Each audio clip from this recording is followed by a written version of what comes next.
पढ़ा सकती हूँ, देखते हैं। मैं पढ़ाती तो हूँ, लेकिन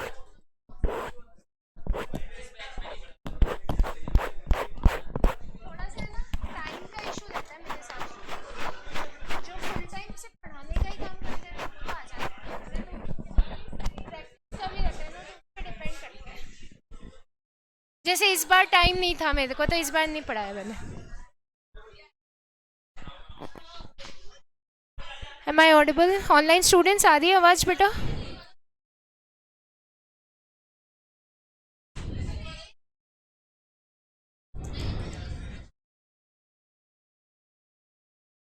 एस ऑल क्लियर है? ठीक है।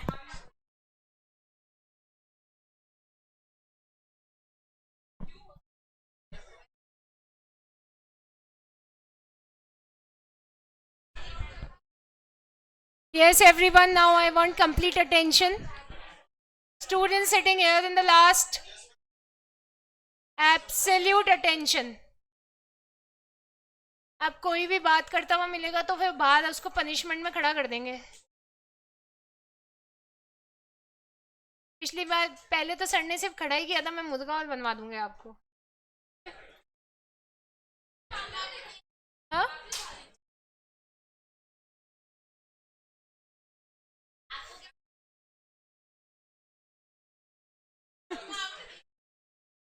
डॉक्टर रिचा शर्मा।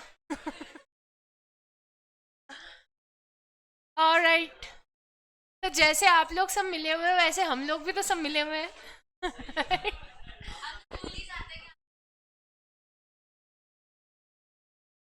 जैसे आपको 8 घंटे एंटरटेनमेंट करना होता है, ऐसे हमें भी तो करना होता है, और हमारा एंटरटेनमेंट तो आप ही हो।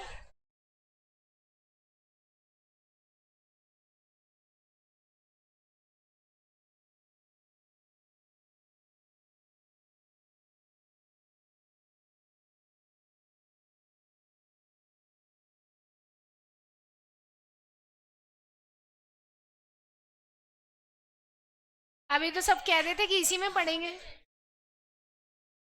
ये तो इसी में पढ़ेंगे लॉ, तो बता देंगे। आ जाओ, पहले पढ़, पंचायती इतनी करनी होती है ना, पहले आगे पीछे की सब बातें बता दो, पढ़ाई।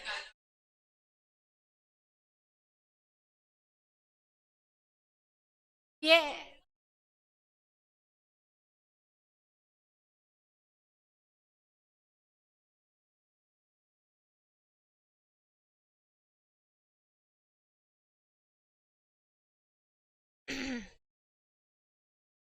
सो नाउ पेज नंबर 3.12,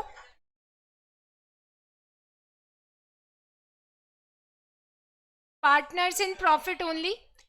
जितनी बात करनी थी कर चुके हो, काफी टाइम मिल गया आप लोगों को। Now I want complete attention. पीछे तक सब दिख रहे हो बेटा, तो ऐसा सिर्फ आपको गलत फहमी है कि पीछे बैठे हो तो दिख नहीं रहे हो, और बाकी वो कैमरा ज़्यादा अच्छा देख पाएगा आपको, राइट? तो मोबाइल वगैरह में जो भी देखोगे ना, सब दिख जाएगा पीछे। तो try not to do all these things, start focusing on the class, ठीक है? सो अपन को partners in profit only say पढ़ लेते हैं अपन वापस से। उसके बाद अपन क्वेश्चन आंसर्स डिस्कस कर लेंगे, राइट? हाँ जी। 12 पॉइंट्स कौन से बेटा? पार्टनरशिप डीड के provision for expulsion of partner in case of gross breach of duty और एक्सपल्शन यानी हटाना। तो अगर कोई पार्टनर अपनी ड्यूटी से को तोड़ता है, ग्रॉस ब्रीच यानी तोड़ना, या फ्रॉड करता है, तो उसको कैसे, किन सिचुएशंस पे कैसे कैसे हटाया जा सकता है, ये सब आप डीड में डिक्शनरी यूज कर लेते तो आ भी जाता।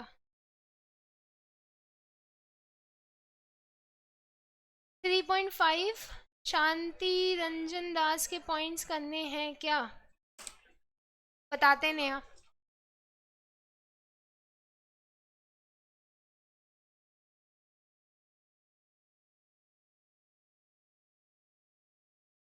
पेज नंबर क्या लिखा है? मैं पॉइंट्स देख लेती हूँ एक बार, ऐसे तो टिप, हाँ ये अवॉइड कर दो। ये तो पूरा टॉपिक ही रिपीटेड है, वैसे तीनों पॉइंट्स ही रिपीटेड हैं आपके। नेहा, चलिए, so partners in profit only. So partners in profit as the name suggest, आप लोग देख सकते हो यहीं पर कि ये वो पार्टनर है जो कि सिर्फ और सिर्फ किसमें इंटरेस्टेड रहेगा, प्रॉफिट में. A partner who is entitled to share the profit only, वो पार्टनर जो सिर्फ और सिर्फ क्या शेयर कर रहा है, profit only, without being liable for the loss, उसको लॉस के लिए लाइबल नहीं बनाओगे. मतलब ऐसा पार्टनर जिसने कहा कि अगर प्रॉफिट होगा तो मुझे हिस्सेदारी दे देना, लॉस हो गया तो मैं नहीं जानता आपको. ऐसे पार्टनर को अपन कहते हैं पार्टनर इन प्रॉफिट ओनली. ऐसा जनरली वही लोग कहते हैं जिनकी सोसाइटी में बहुत फेम हो, जिनके पास कैपिटल बहुत हो, जिनके नाम से बिजनेस चलता हो, उनके पास पावर्स हैं, तो ये राइट भी वो कह सकते हैं रखने का. अगर सब अग्री करते हैं तो हो जाएगा, अगर सब डिसअग्री करते हैं तब डेफिनेटली नहीं हो सकता. And also liable to the third party for all the acts of the profit only, तो थर्ड पार्टी से भी सिर्फ प्रॉफिट के लिए लाइबल होगा, प्रॉफिट ही लेगा. अगर लॉस हो गया तो मैं नहीं हूँ, मेरा कोई काम नहीं है. ठीक है, तो ये सबसे बढ़िया पार्टनर है जिसमें आप सिर्फ यही कह रहे हो कि प्रॉफिट हो तो मैं हूँ और लॉस है तो मैं नहीं हूँ. ठीक है, ये इस सिचुएशन तक पहुंचने के लिए थोड़ा टाइम लगता है, लेकिन एक बार जब ये सिचुएशन आ जाती है तो you are in a good standing. ज़रूरी नहीं कि ऐसी आइडेंटिटी हो जिसको आप लोग सब जानते हो, ऐसी भी आइडेंटिटी हो सकती है जिसको उस पर्टिकुलर मार्केट के लोग जानते हो, खाली आप नहीं जानते हो, लेकिन उस मार्केट में, उस जगह पे, उस पर्टिकुलर एरिया में उसकी पहचान अच्छी हो. नेक्स्ट है आपका incoming partners. So a person who is admitted as a partner into an already existing firm, incoming यानी आने वाला, राइट. तो आपकी फर्म ऑलरेडी एग्जिस्टिंग है बेटा, चल रही है already, with the consent of all the existing partner. अगर आप किसी नए पार्टनर को बुलाते हो तो आपकी कोई एक्स फर्म है जो ऑलरेडी पहले से ही चल रही है, उसमें दो पार्टनर है, पार्टनर ए और पार्टनर बी, राइट. अब इसमें सी पार्टनर इसमें घुसना चाहता है, तो अगर ए की और बी की कंसेंट है तो वो भी फिर एक्स का क्या हो जाएगा, पार्टनर. और ऐसे पार्टनर को अपन क्या बुलाते हैं, इनकमिंग पार्टनर. ठीक. Such a partner is not liable for any act of the firm done before the admission of the partner. अब ये जो C पर्सन है बेटा, इसको अपन ने एडमिट किया 20th अगस्त को, तो इसकी जो लाइबिलिटीज है वो कौन से दिन से डेवलप हो जाएंगी, 20th अगस्त से. 20 अगस्त से पहले पहले फर्म की जो भी लाइबिलिटी होगी उसके लिए अपन सी को पकड़ेंगे क्या, नहीं, वो था ही नहीं उस फर्म का पार्ट, तो उसको अपन लाइबल भी नहीं मानेंगे. Is this clear. Incoming partner क्या होता है, तो आपको ये दो पॉइंट्स याद करने हैं, एक तो ऑलरेडी एग्जिस्टिंग और दूसरा not liable for any act of the firm done before his admission. जो मैं अंडरलाइन करते जाऊँ वो करते जाना आप लोग. यहाँ पर थोड़ा सा ध्यान देना, इससे अंडरलाइन आप साथ के साथ देख देख के करते ही जाना. अब सिमिलरली नेक्स्ट है आपका out going partner. Out going partner मतलब जाने वाला, इनकमिंग यानी आने वाला. वॉइस बाकी सबको आवाज आ रही है क्या,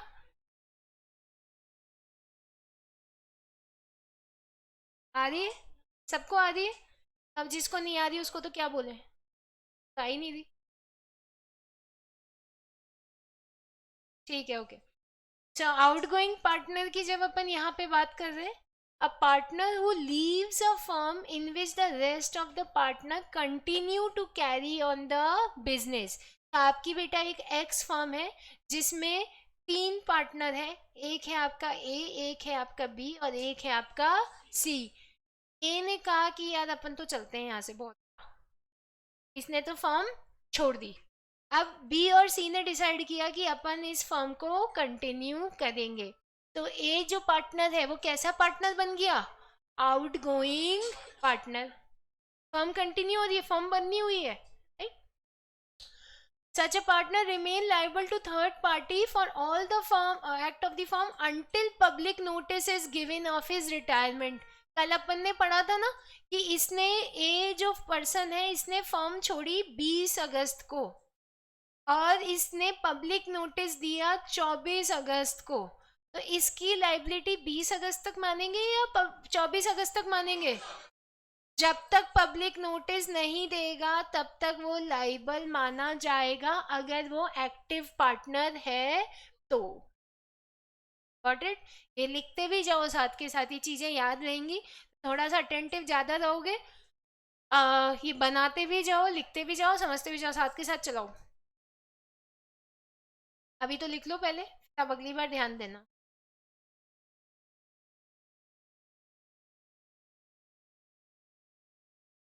पब्लिक नोटिस होता है, सबके लिए होता है वो।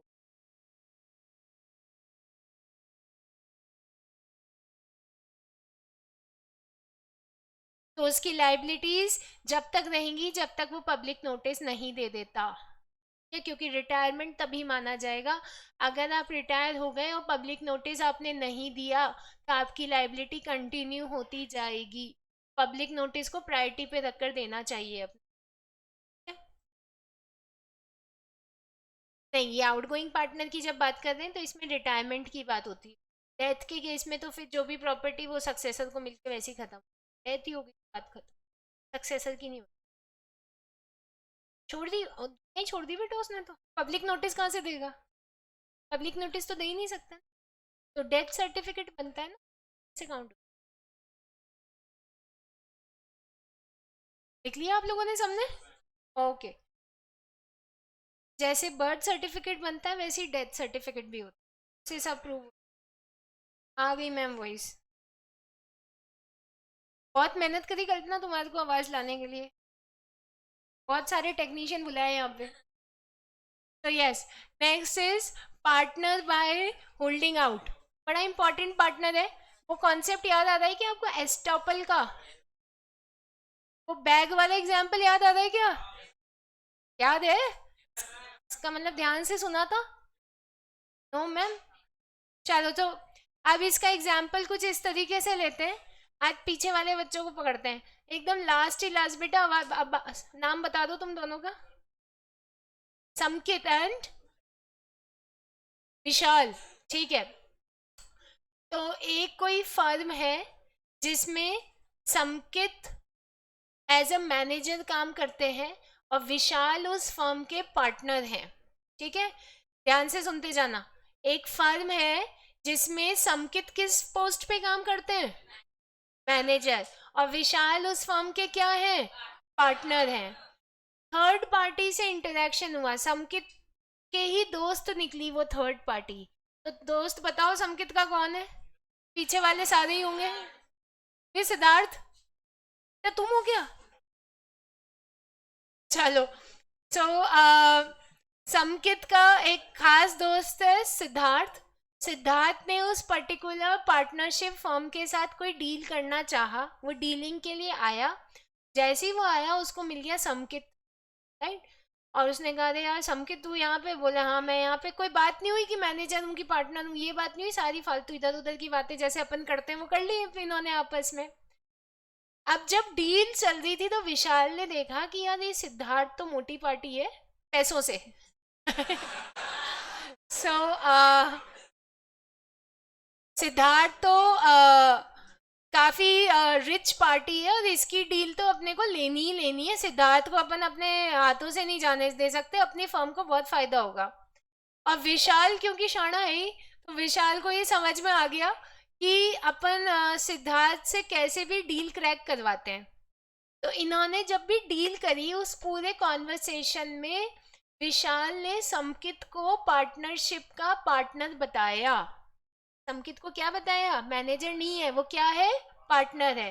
समकित भी चुप रहा, बोले बढ़िया है, मैनेजर की जगह पार्टनर बता रहे अपने को, अपन भी खुश रहते हैं।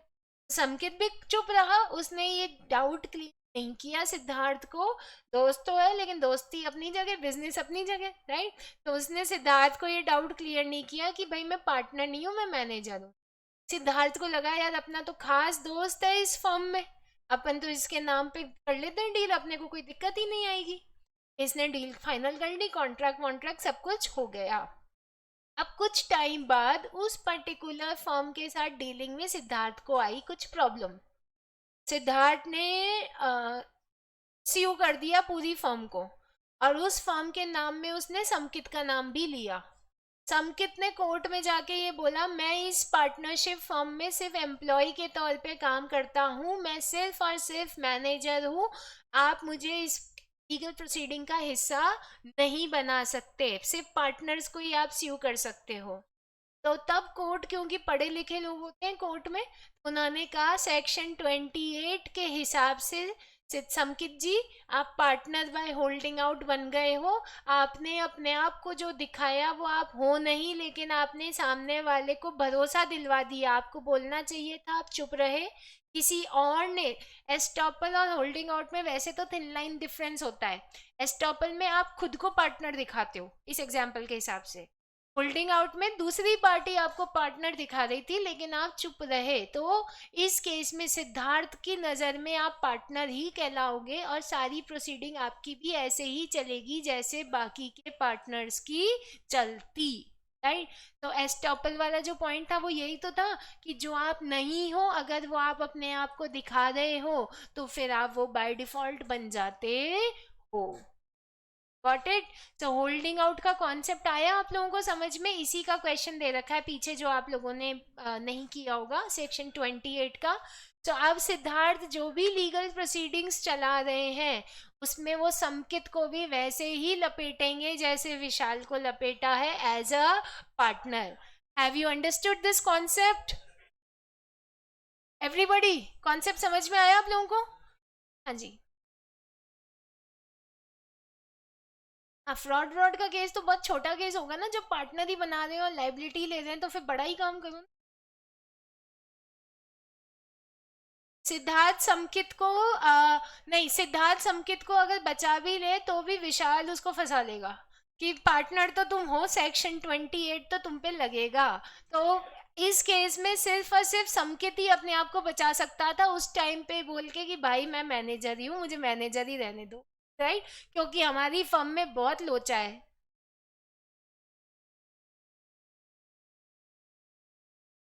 आप देखो इसकी लैंग्वेज, पार्टनरशिप अगर चुप रह के पढ़ोगे ना तो समझ भी आएगा, इंटरेस्टिंग भी बने।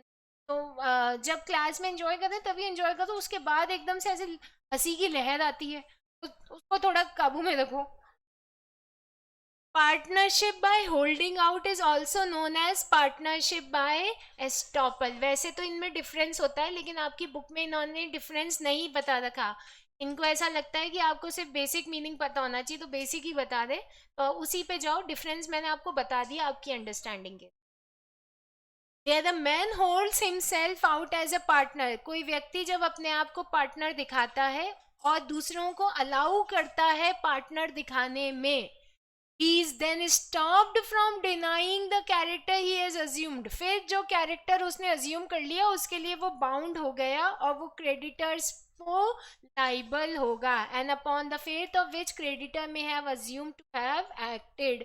अब उसके भरोसे पे क्रेडिटर ने काम कर दिया।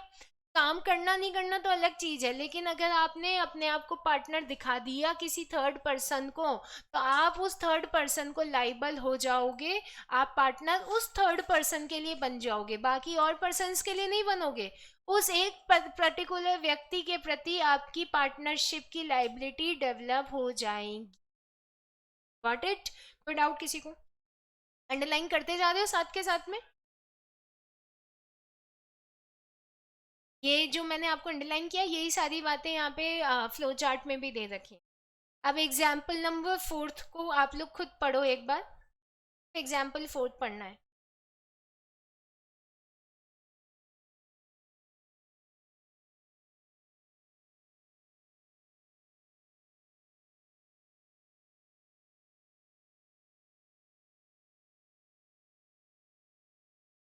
एग्जाम्पल 4 पढ़ना, इधर उधर नहीं देखना विशाल, इतना बड़ा पार्टनर है तू।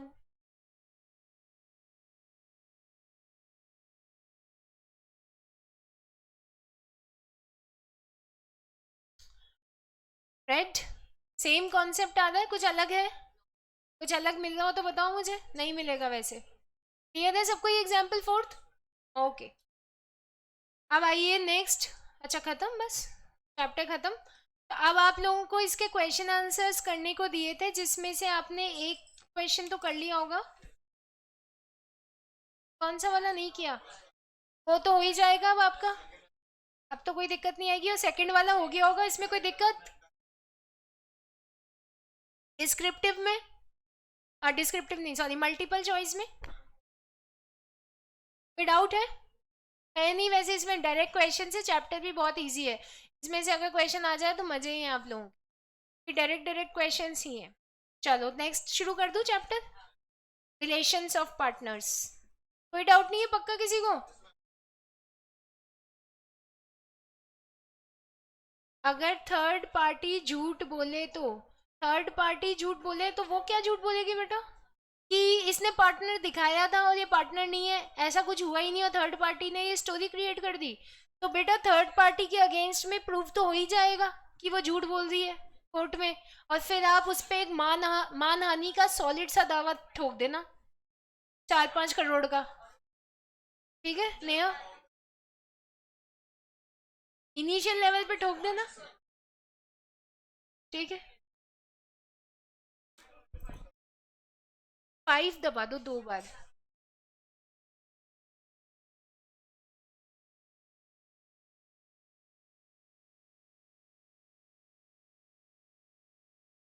दो बार दबा दिया ना बेटा?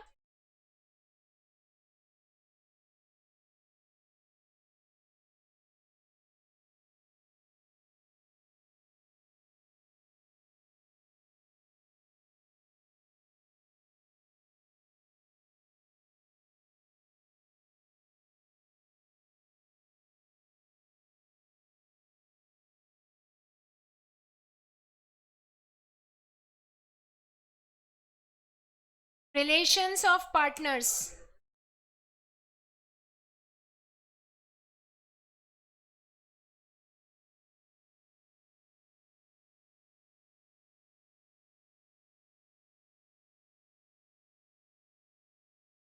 चलिए, सो ये आपके पार्टनरशिप का बड़ा, सबसे बड़ा चैप्टर है, और ये थोड़ा 3-4 दिन का चैप्टर है कम से कम, तो ये अपन करेंगे, लेकिन इसमें बातें जो हैं वो बहुत लेंदी बहुत है अपने आप में देखने में, क्योंकि एक ही बात को इन्होंने 4 अलग तरीके से समझाने की कोशिश करी है, ये मानते हुए कि एक बार नहीं आएगा तो 2 बार में, 2 बार में नहीं आएगा तो 3 बार में, नहीं तो 4 बार में। और एक्चुअली इन्होंने जो बात कही है वो इतनी इजी है, इतनी आसान है कि आपको एक बार में ही आ जाएगा समझ में। तो चैप्टर मुश्किल नहीं है बिल्कुल भी, लेकिन दिखने में थोड़ा सा लंबा है, कर लेंगे अपन, ठीक है। So now moving ahead to page number 3.19, अपन यहाँ पे बात कर रहे हैं relation of partners to one another. मैं जो जो यहाँ टिक करते जाऊँ आप टिक कर लीजिएगा और ध्यान देते रहो। तो यहाँ पे बात हो रही है कि पार्टनर्स का एक दूसरे के साथ क्या रिलेशन रहेगा। इस पूरे चैप्टर में हर एक सेक्शन का एनालिसिस अलग से दे रखा है। मैंने आप लोगों के लिए थोड़ा सा आसान इसको ऐसे बना रखा है कि जिसमें मैं आपको एक्सप्लेनेशन पढ़ाऊँ उसमें एक्सप्लेनेशन पढ़ना, और जिसमें मैं एनालिसिस पढ़ाऊँ उसमें सिर्फ एनालिसिस पढ़ना। तो इससे आपको 2 बार पढ़ के खुद को डिसाइड नहीं करना पड़ेगा कि यार एक्सप्लेनेशन आसान है कि एनालिसिस आसान है। मैं ऑलरेडी इजी वाला पार्ट ही आपको पढ़ा, बस ये करना कि पढ़ते टाइम टिक करते जाना, इसका एनालिसिस पढ़ा है और इसका एक्सप्लेनेशन पढ़ा, ठीक है। तो सबसे पहले सेक्शन 9 पे अपन आ रहे हैं बेटा, रिलेशन ऑफ पार्टनर्स। इसका एक्सप्लेनेशन देखो, the partnership act contains various provision regulating the relation between the partners. तो सबसे पहले सेक्शन 9 आपका कह रहा है general duties of partners.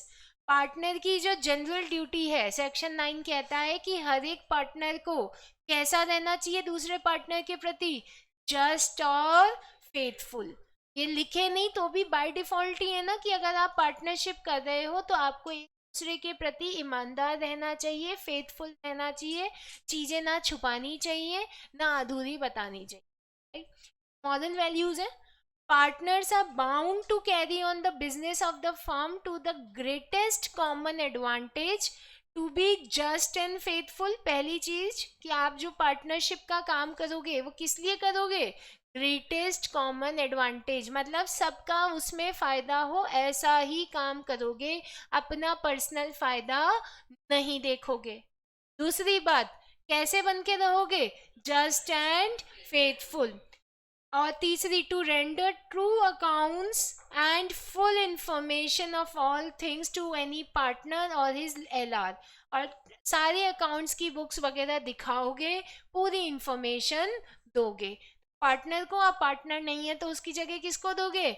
LR को, लीगल रिप्रेजेंटेटिव। 3 पॉइंट्स आ रहे हैं, 3 काम करने हैं आपको, यही याद कर लेते हैं। फर्स्ट पॉइंट क्या करना होगा? What is the first point?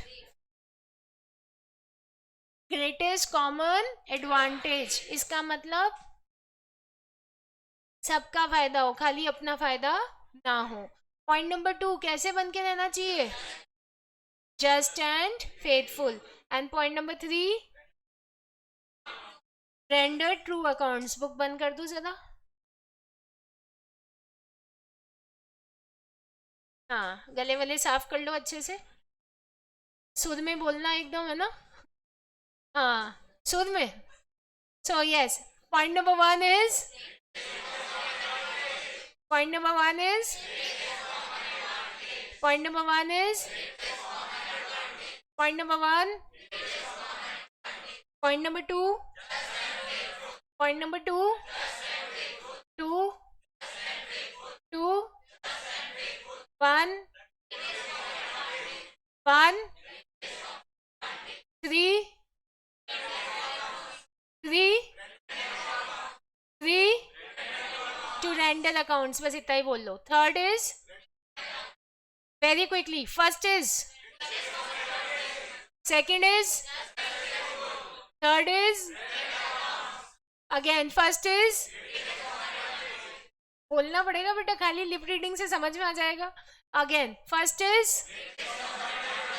First is, first is, यार हमारा होल्डिंग आउट बोल रहा है कि नहीं बोल रहा है? होल्डिंग आउट लास्ट में समकित। तो yes, first point is Samkit, second is, second is, and third is, चलो तो जो है वही दिखाया है ना। Again first point, second is, and third is, याद हो गया? एनालिसिस नहीं पढ़ना इसका, एग्जाम्पल 1 पे आ जाओ इसके। टिक जरूर करते जाना, जितना पढ़ाया उतना ही पढ़ना है, उतना याद कर लोगे पूरे नंबर मिल जाएंगे, क्योंकि अपन पूरा कंटेंट तो पूरा ही पढ़ रहे हैं। Example number 1 now, in a transaction between partners for the sale and purchase of share in the business, if one of them is better acquainted with the accounts than the other, it is the duty to disclose all material facts. Acquainted, familiar, acquainted यानी familiar, इसी से एक और word बनता है acquaintance, दोस्त के लिए बोलते हैं फ्रेंड, acquaintance।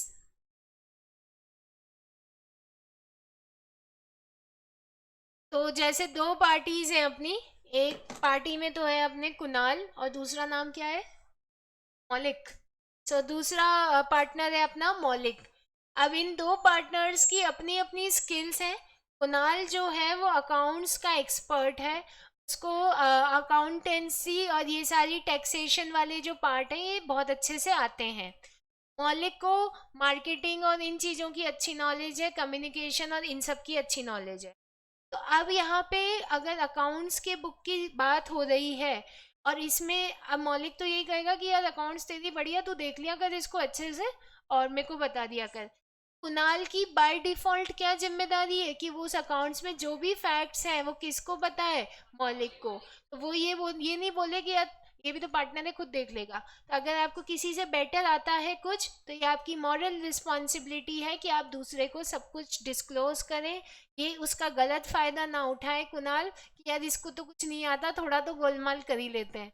तो अगर ये करते हैं तो ये सेक्शन 9 का एक तरीके से प्रोहिबिशन कहलाएगा, जो अपने को नहीं करना, ब्रीच भी कह सकते हो, राइट? वैसे ऐसा होता नहीं, रियल में सब करते, लेकिन यहाँ पे अपने को यही करना है, और जो करते हैं वो आगे पीछे पकड़ में ज़रूर आते हैं। तो ये सच है कि आप टेम्पररी अगर पकड़ में नहीं आ रहे हो तो उससे सिर्फ कॉन्फिडेंस मिलता है कि कभी पकड़ में नहीं आओगे, बट आगे पीछे कैसे ना कैसे करके पकड़ में भी आते हो, और फिर जब पकड़ में आते हो तो बड़ा ही cheap. Point number 2, section 10, duty to indemnify for loss caused by fraud. Indemnify करना यानी तो पता होना चाहिए यार, वेरी गुड। तो इंडेमनीफाई करना यानी कॉम्पनसेट करना, मुआवजा देना, लिख लो।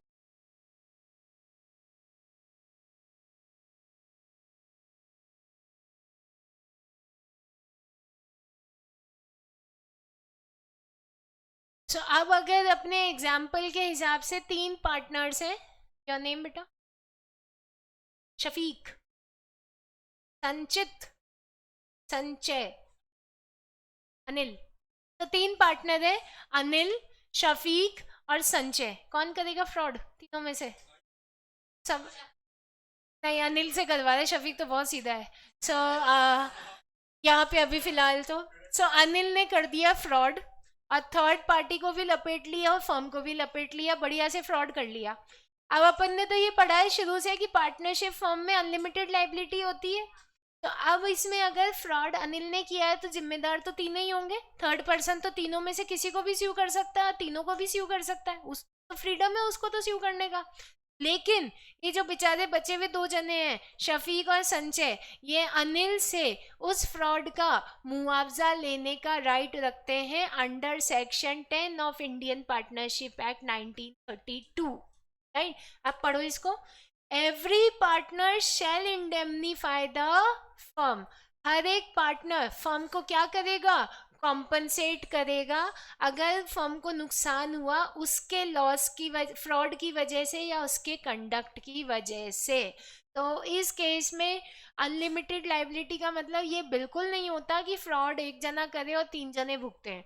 तीसरा थर्ड पार्टी तो आपको लाइबल बना सकती है तीनों को मिलकर, लेकिन अपन अनिल से फ्रॉड का सारा मुआवजा वसूल लेंगे। ठीक है अनिल?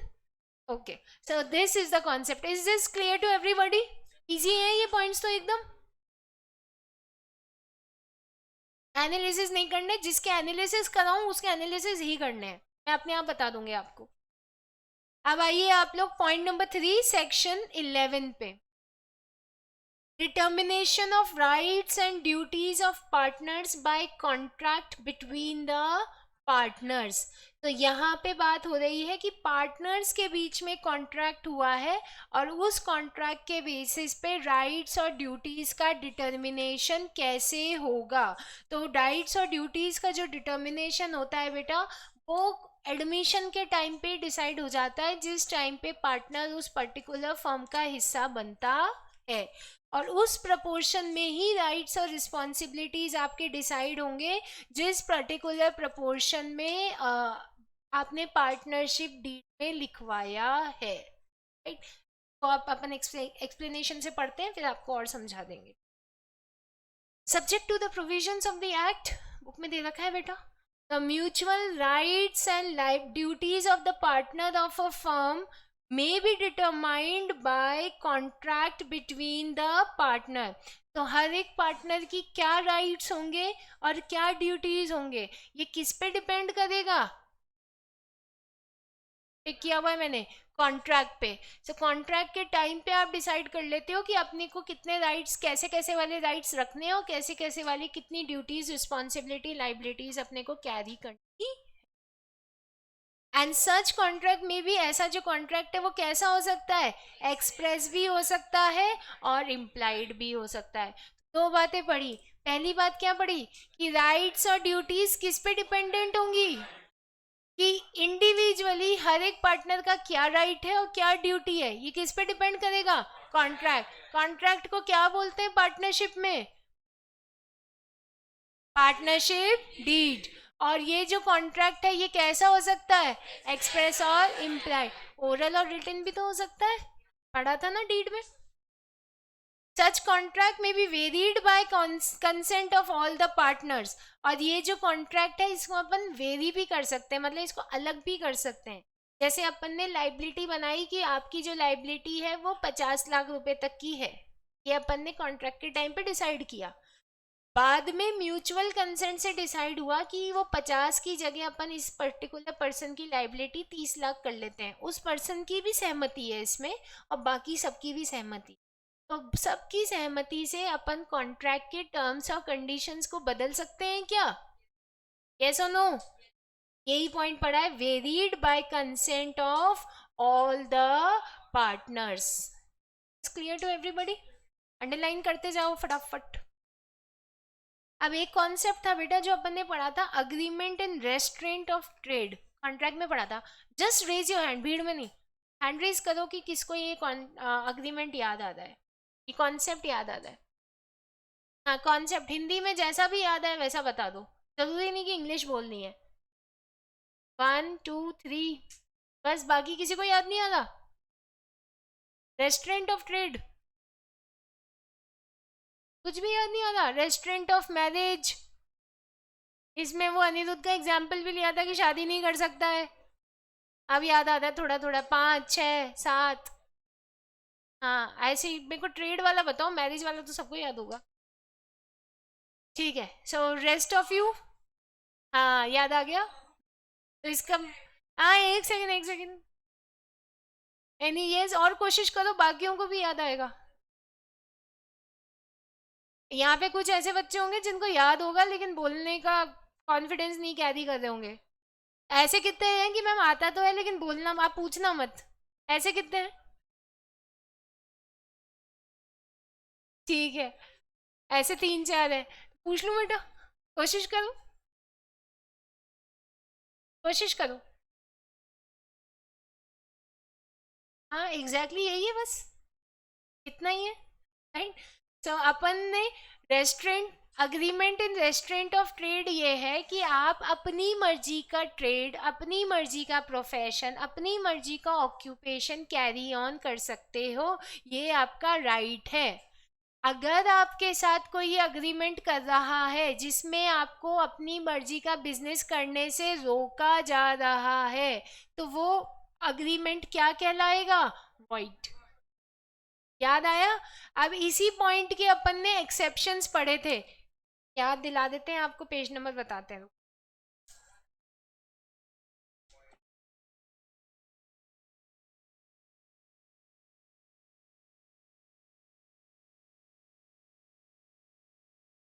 1 पॉइंट, यस 1.63 देखिए,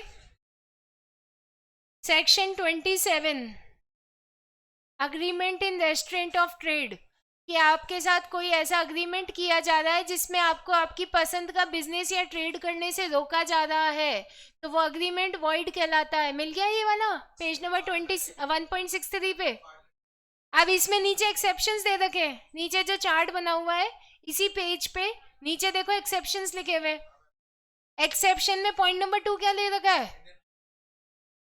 इंडियन पार्टनरशिप एक्ट 1932, मतलब इन 5 सिचुएशन में आपका जो अग्रीमेंट है वो रेस्टोरेंट ऑफ ट्रेड नहीं कहलाएगा, राइट? ये सिचुएशन है, तो ये इंडियन पार्टनरशिप एक्ट जो लिखा हुआ है इसी का एक्सेप्शन अपन पार्टनरशिप में पढ़ रहे हैं। अब समझ में आया कॉन्सेप्ट? याद आया लोग पीछे वालों को?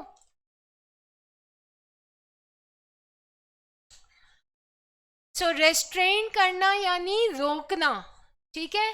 तो ऐसा कोई सा भी अग्रीमेंट जो आपको बिजनेस करने से रोक रहा है वो अग्रीमेंट वॉइड होता है, लेकिन उसमें पार्टनरशिप एक्ट 1932 एक्सेप्शनल पॉइंट था, अपवाद था।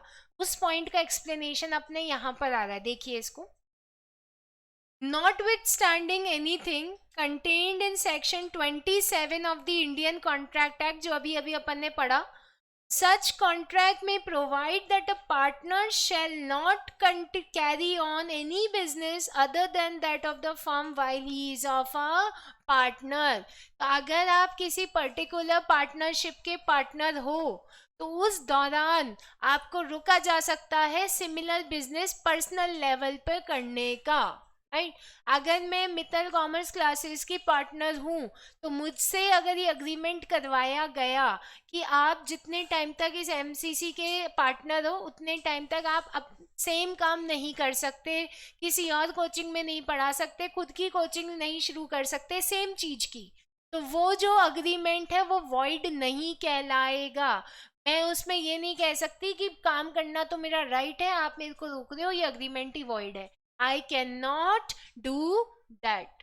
तो पार्टनर रहते हुए आपको अगर कोई पर्टिकुलर काम करने से रोका जा रहा है तो वो particular agreement restaurant of trade नहीं कहलाएगा। Is this clear?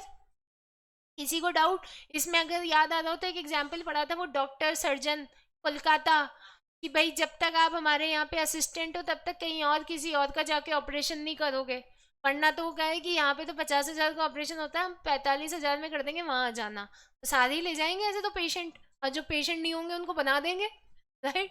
तो ऐसा जो अग्रीमेंट है वो रेस्ट्रेंट ऑफ ट्रेड का नहीं कहलाता।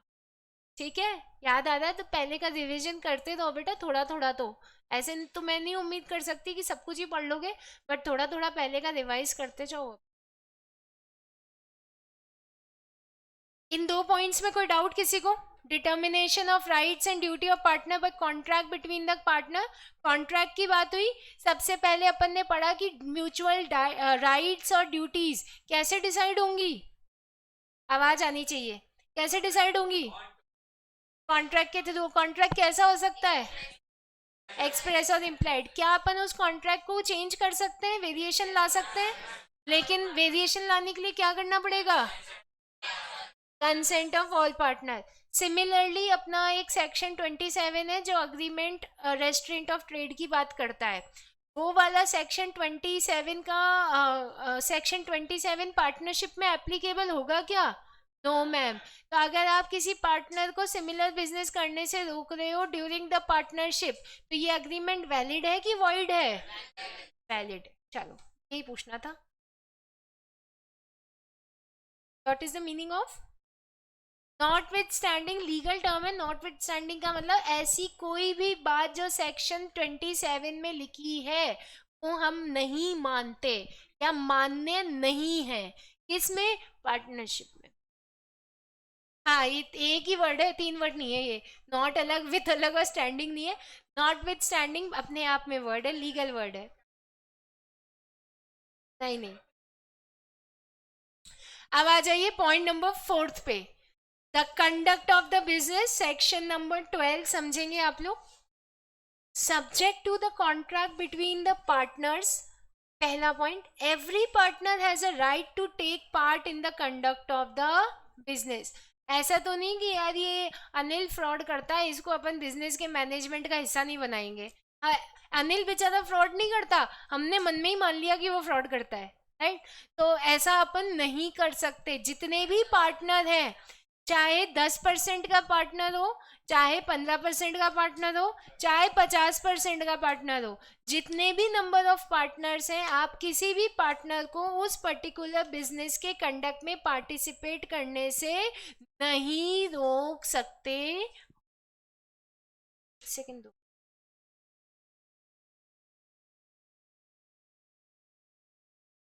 ठीक है। दूसरा, every partner is bound to attend diligently his duties in the conduct of the business। diligently यानी पूरी मेहनत और ईमानदारी। डिलीजेंस का मतलब मेहनत होता है वैसे। पूरे मतलब खून पसीना लगा के पार्टनरशिप के लिए काम करना चाहिए। ऐसा नहीं है कि बाकी दो देख लेंगे ना, अपने को क्या करना है। Attend diligently to his duty, अपनी ड्यूटी की सारी जितनी भी अपनी ड्यूटीज है, जिम्मेदारी, उसको ईमानदारी से उसका निर्वाह करेंगे। ठीक है। पॉइंट नंबर 3 यहाँ पे, एनी, ये पॉइंट नंबर 3 ध्यान से समझो।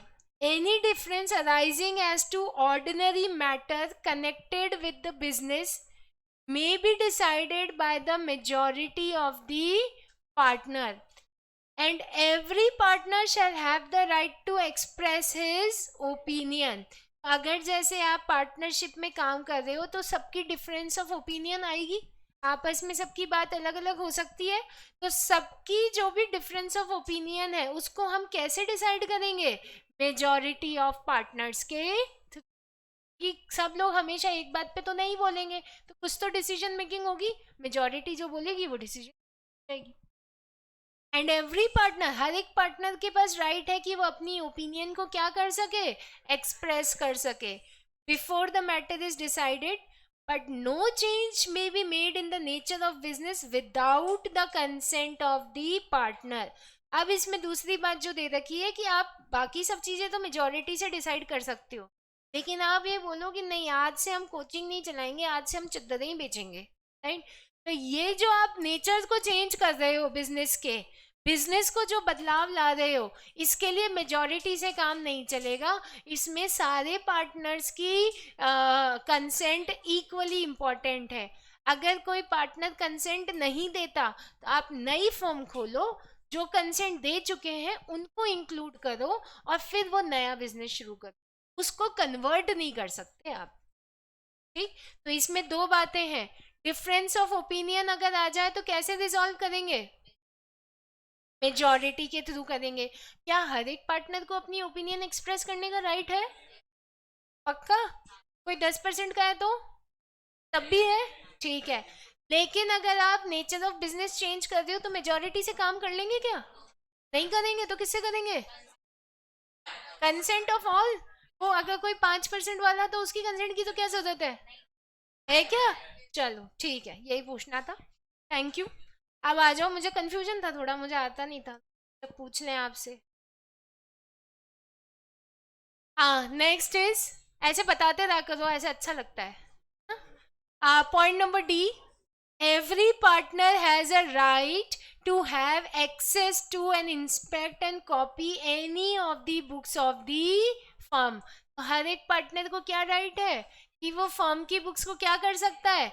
एक्सेस, इंस्पेक्ट, कॉपी भी निकाल सकता है। तो कोई, ये तो माइनर को भी है ये राइट, तो कि अगर आप माइनर भी हो ना तो भी आप अगर माइनॉरिटी के दौरान बुक्स को चेक करना चाहते हो, फाइनेंसेस चेक करना चाहते हो, आएगा जाएगा तो कुछ है नहीं समझ में, बट फिर भी अगर देखना चाहते हो तो लॉ तो आपको अलाउ करता है देखने को, right?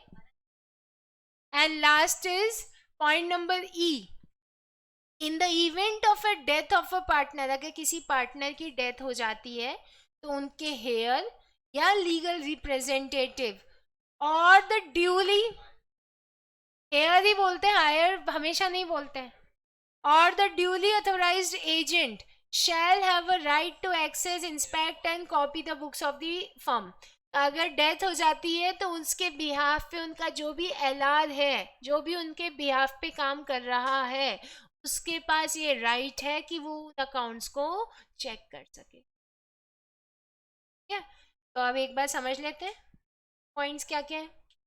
Conduct of the business, पहला पॉइंट क्या है? सिर्फ मेन वर्ड बोलते जाओ। Right to take part. Second क्या है? थर्ड डिफरेंस वाला तो अच्छे से आ गया आप लोगों को। पॉइंट नंबर 4 क्या है? बुक्स ऑफ द फर्म, और अगर डेथ हो जाए तो वो कौन देखेगा? ठीक है, इज दिस पॉइंट क्लियर?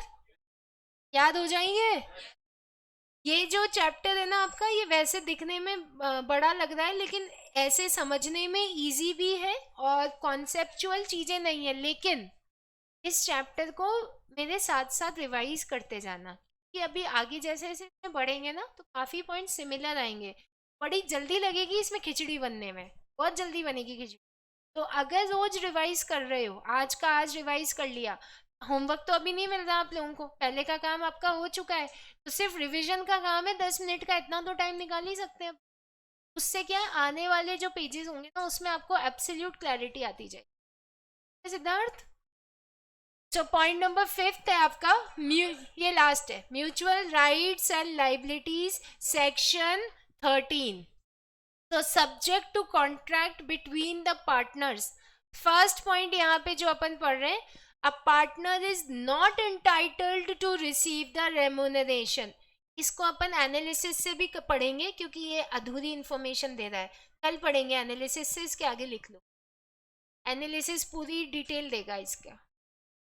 तो पहली बात तो ये कह रहा है कि जो पार्टनर्स है वो रेम्यूनरेशन थोड़ी ना रिसीव करते हैं। पार्टनर्स क्या रिसीव करते हैं? प्रॉफिट में शेयर। पहला तो पॉइंट यही है, लेकिन इसमें थोड़ा और एक्स्ट्रा पॉइंट आएगा, वो एनालिसिस से कल पढ़ेंगे अपन। Point number 2, a partners are entitled to share equally in the profits and shall contribute equally to the loss. तो अगर आपके अग्रीमेंट नहीं है, डीड नहीं है, तो अपन ने ये पिछले चैप्टर में भी पढ़ा था कि प्रॉफिट शेयरिंग कैसे होगी, इक्वली। और लॉस के केस में क्या पढ़ा था, प्रॉफिट शेयरिंग रेशियो के साथ, तो इक्वली हो गया। Point number 3, where a partner is entitled to interest on the capital subscribed by him, the interest shall be paid only out of the profits। तो अगर पार्टनर के साथ आपकी डीड हुई, डीड में उसने कैपिटल लगाई 50 लाख की, तो उसको कहा कि आपको कैपिटल पे इंटरेस्ट दिया जाएगा, राइट।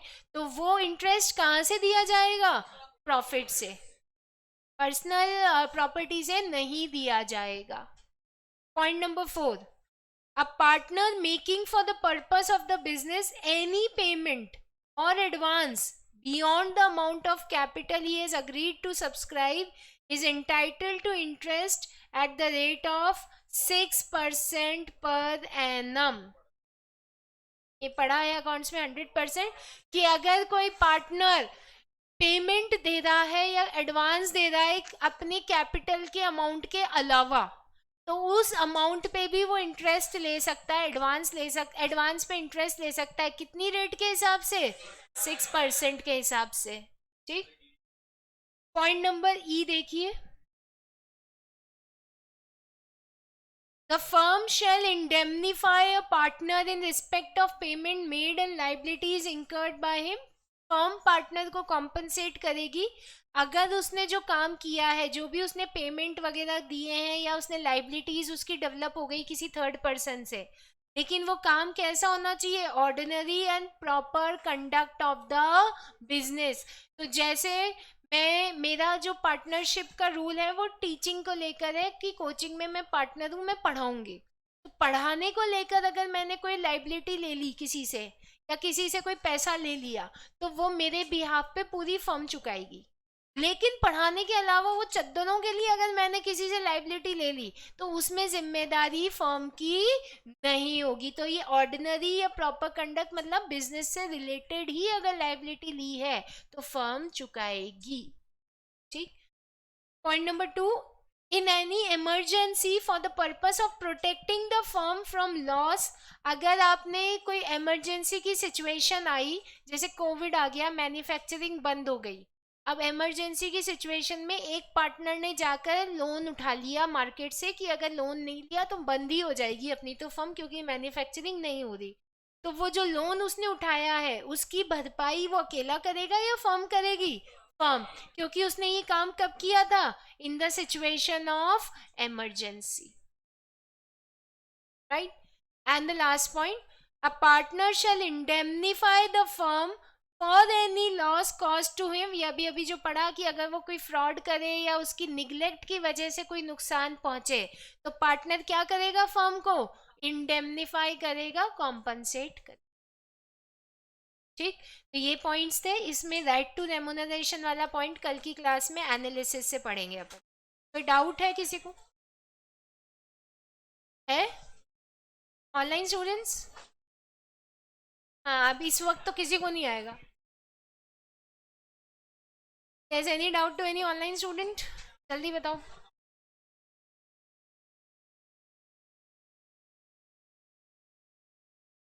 नहीं है, ठीक है, ओके बेटा, थैंक यू वेरी